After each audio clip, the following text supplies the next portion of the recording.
Hola mis apreciados amigos y amigas de Vive tu Vida con Interioridad. Este es el programa Ilumina tu Camino. Hoy vamos a continuar hablando del Imperio Romano, que es donde nace el cristianismo. El cristianismo nace de la relación del Imperio Romano con el judaísmo. Hoy voy a relacionar esos dos, Imperio Romano y judaísmo, para que cuando al final nos percatemos, nos vamos a dar cuenta que cuando se habla de cristianismo, para los primeros, personas que empezaron a hablar de ese movimiento, no se está hablando de Jesús, no se habla del Mesías. Primero se habla de un cristianismo, luego aparece el mesianismo y luego aparece Jesús. Así fue como se formó el cristianismo. Primero se habla de la idea del cristianismo. Luego se dice eso se parece al mesianismo.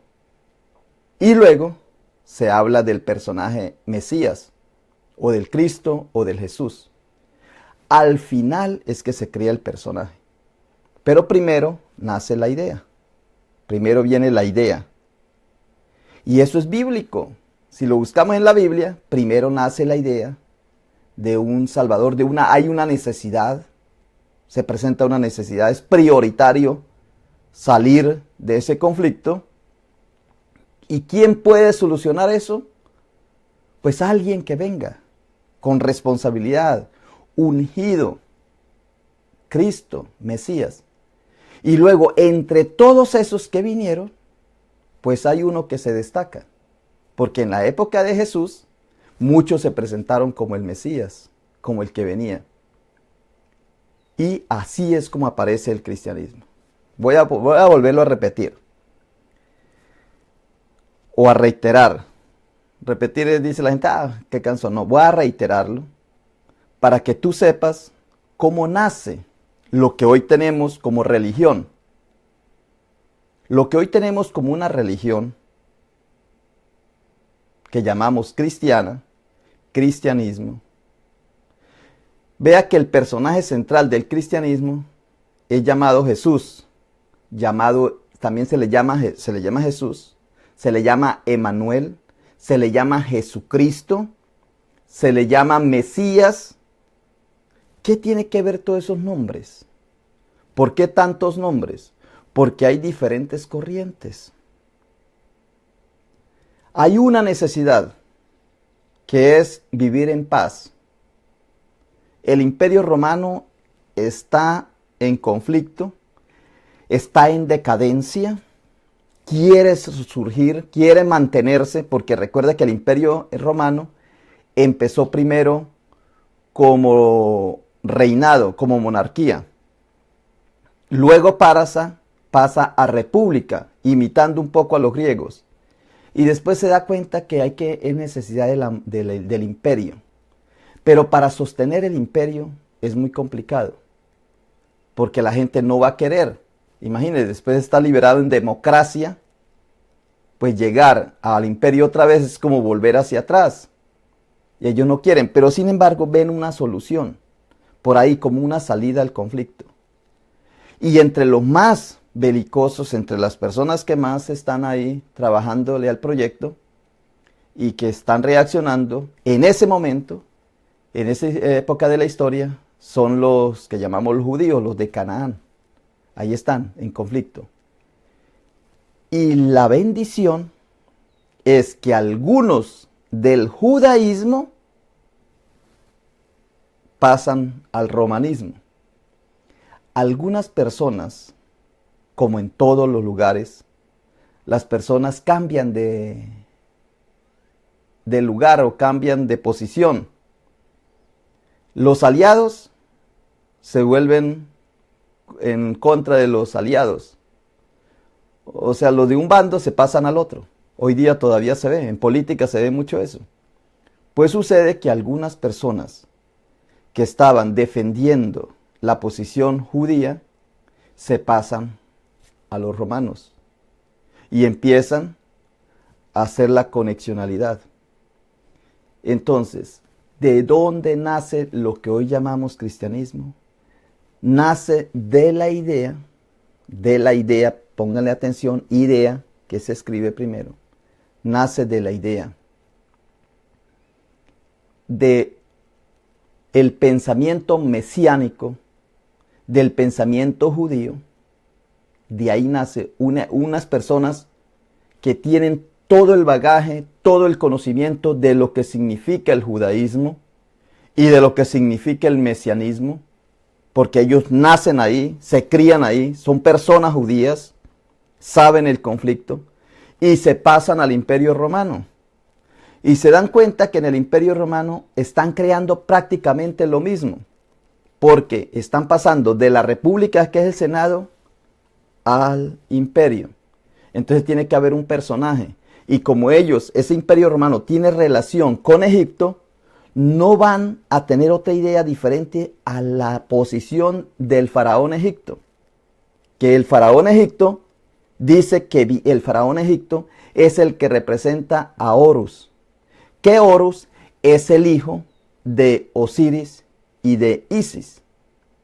Entonces, como el faraón era el representante de Osiris y de Isis, y Horus es el hijo de ellos, y ahora el hijo, el que representa al hijo es el faraón, pues el emperador romano, con Julio César y Augusto, el que lo sigue, el Augusto dice que él es el hijo de Julio César, lo toma como padre adoptivo, ¿sí? Como José, Jesús, hijo adoptivo.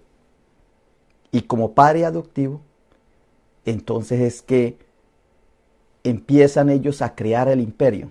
El Imperio Romano, por un lado se está gestando el Imperio Romano, que el Imperio Romano es que el emperador, yo después lo voy a decir más en concreto, pero quiero hacer una presentación en este momento para que tú me puedas seguir.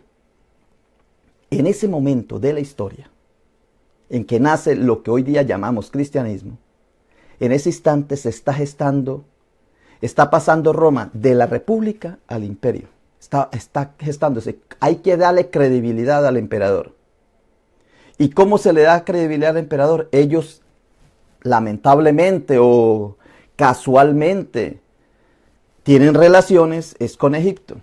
Entonces traen la idea de Egipto. Ellos tenían la de Grecia, tenían la de Babilonia, pero les conviene más la de Egipto, les parece mejor, porque al faraón en Egipto le fue muy bien. Cuando creó la relación que el emperador fuera hijo de Dios. Entonces, el emperador, perdón, se me cayó aquí por estar distraído. Esto es cuando uno está improvisando. Bueno, no improvisando, perdón, cuando está en espontaneidad, cuando estamos espontáneos. Muy bien. El emperador, iba aquí, el emperador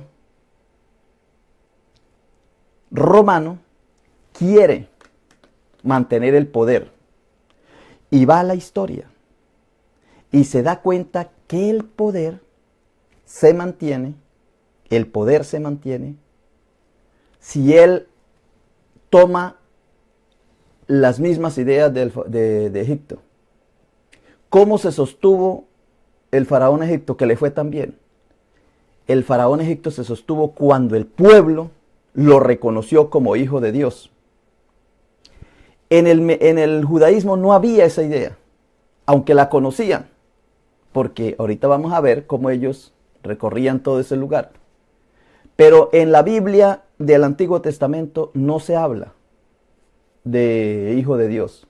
No está claro lo del hijo de Dios. En cambio, en la doctrina o en el pensamiento del faraón de Egipto, sí está clarísimo que el faraón es hijo de Dios. ¿Por qué el faraón es hijo de Dios? Porque gracias a Horus, que fue el libertador prácticamente, el que unió los dos, el Egipto Alto y el Egipto Bajo, Bajo Egipto y Alto Egipto, Horus los unió. Entonces ellos dicen que el faraón también une al pueblo. Como el faraón está uniendo al pueblo, Entonces, Roma dice, pues a mí me interesa esa misma idea. Pero Roma piensa esto, bueno, si abajo, en Egipto, está Horus, que es hijo de Osiris y de Isis, ¿cómo hago yo aquí? Entonces el faraón pone al anterior faraón, o sea, Julio César, Augusto pone a Julio César, como el papá, como el padre, aunque no era papá de él, pero él lo toma como un padre adoptivo. ¿Ves? Jesús es hijo adoptivo de José, del representante, porque el verdadero padre está más arriba. Pero él es hijo adoptivo. El Augusto dice, yo soy hijo adoptivo de el padre. Y siempre, siempre en el Imperio Romano, mitológicamente, se pone al faraón, al emperador, naciendo de manera mitológica, de manera milagrosa. Siempre ponen, no aparece la madre tan simplemente así, tan fácil. O la madre teniendo el hijo, pero aparece como el padre desconocido. Más o menos. Esa es la idea, para poderle dar la relevancia espiritual o divina. Ese es por el lado del Imperio Romano. El Imperio Romano quiere implementar su imperio con un emperador, pero que ese emperador sea hijo de una divinidad. Y que la madre puede ser madre terrenal, pero la divinidad, el padre sí tiene que ser divino. Ahí así están luchando el imperio romano. Ellos no tienen la idea de aquí en la cabeza de montar un cristianismo. Ellos no quieren hacer ninguna religión. Ellos están luchando para que el pueblo romano y todas las colonias acepten al faraón. ¿Y cómo lo aceptan? Si el faraón tiene condiciones divinas. Hasta ahí no se habla de cristianismo. Muy bien. Ahora, por el lado de los judíos, del judaísmo, de Canaán, por ese lado, ellos están invadidos, y hay una esperanza de un Salvador, de un Mesías, de alguien que los venga a sacar de eso. Y hay unas condiciones. El Mesías, ahí empiezan a relatar. Todo está escrito en los libros. Primero la idea nace aquí. Y entonces, si por un lado está el mesianismo, o sea, la salvación del Imperio Romano es netamente político. Es político, la idea es política. La idea es de leyes, es cuestión de imaginación. Por un lado está los judíos con una idea de mesianismo. Por el otro lado están los romanos con una idea de imperio. El Mesías es un salvador. El imperio está pensando en alguien que venga a unificar. Y gracias a eso, a esas dos ideas, un grupo se pasó para los romanos. Y cuando se pasa para los romanos, les cae la idea. Y le dice, bueno, ¿y por qué no unimos estos dos principios? Y unimos la idea del romanismo y unimos la idea del judaísmo. Y ahí se crea la Pax Romana. Ya van a dejar de pelear. Creyeron eso, que iban a dejar de pelear. Y ahí empieza lo que se llama mesianismo. Pero como los romanos no hablan hebreo, no hablan el lenguaje de los judíos, entonces ellos en vez de decir mesianismo, dicen cristianismo. Porque Mesías es lo mismo que cristiano, cristianismo, Cristo. Mesías es en judío, la palabra Mesías es judaica y la palabra Cristo es latina, viene del griego, del latín. Y el pueblo, lo que habla en esa época es griego. Entonces, por eso todo esto empieza con los griegos, o sea, con el lenguaje griego. Una idea judía y una idea latina es transmitida en lenguaje griego, que es el lenguaje del pueblo. ¿Por qué no le transmiten en hebreo al pueblo? Como Mesías. Porque no hablan, el pueblo no habla hebreo. Es solamente un grupito. ¿Por qué no le transmiten en latín? Porque el latín todavía no se había conformado como un lenguaje popular. La historia se las presentan en griego. En griego, el pueblo empieza a recibir dos cosas. Uno, la historia empieza así. El pueblo empieza así. Mire, pueblo, ciudadanos, laos, pueblo, ustedes, el pueblo, tienen que recibir este mensaje, que es una buena noticia para ustedes. Que ya no va a haber guerra, que a ustedes ya no los van a matar, que ya no los van a perseguir. Eso sí, siempre y cuando ustedes se conviertan o acepten a alguien que se llama Cristo. ¿Y quién es ese Cristo? Es el gobernante tuyo. Es al que tienes que aceptar como tu Señor, como Rey y Señor. Rey de reyes, Señor de señores. El emperador. Y en esa época todavía no se habla de Jesús. No se habla de Jesús. No se habla de Jesús, ¿por qué? Porque todavía ellos no tienen en la cabeza al Mesías, tienen en la cabeza al emperador. El emperador es el que los viene a salvar.